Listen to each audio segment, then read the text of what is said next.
Magandang araw, Pilipinas! Nandito po tayo sa tapat ng Coca-Cola bottling plant sa Calasiao, Pangasinan. Ito po ay matatagpuan along MacArthur Highway at malapit sa boundary ng Calasiao at Santa Barbara. Sa mga hindi po nakakaalam, ang Calasiao po ay mga 200 kilometro hilaga ng Metro Manila at nasa gitnang bahagi ng lalawigan ng Pangasinan. Kung nagtataka kayo para saan ang video na ito, unang-una gusto ko subukan itong lumang GoPro Session 4 na regalo ng kapatid ko at tignan ang kalidad sa pagkuha ng video.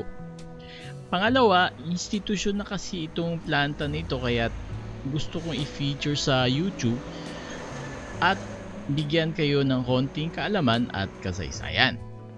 Sa mga nakatira sa Dagupan at Calasiao, kung makikita nyo ito habang naglalakbay, sinyalis na ito na nasa Calasiao ka na at malapit ka na sa Dagupan City kung manggagaling ka ng Maynila or Urdaneta City. Matagal na itong bottling plant sa Pangasinan, siguro more than 50 or 60 years na nag-cooperate. At interestingly, bago pa naging planta itong Coca-Cola, ayon sa mga matatanda, dati itong 7-Up bottling plant mga around 1960s kung hindi ako nagkakamali. Hindi ko lang alam kung kailan nagpalitan ng ownership from 7-Up to Coca-Cola. Pero around 1970s, Coca-Cola plant na ito. Maituturing din ang Coca-Cola plant na ito bilang isa sa malaking industriya na napadpad sa lalawigan ng Pangasinan. Kasunod lamang sa industriya ng transportasyon gaya ng pantrangko at PNR. Malaking bagay ang pagkakaroon ng planta ng Coke sa Calasiao sapagkat bago pa man nagkaroon ng planta, ang Calasiao ay isang agricultural na bayan. Gumagawa ng lubid at dati may pandayan malapit sa bayan. Gumagawa din dati ang mga taga-Calasiao ng mga sombrero.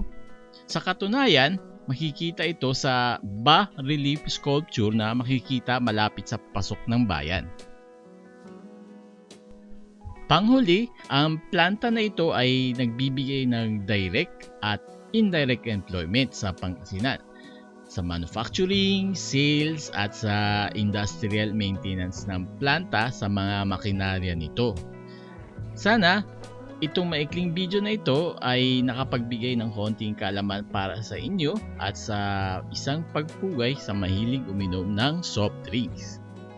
Salamat at sa susunod muli!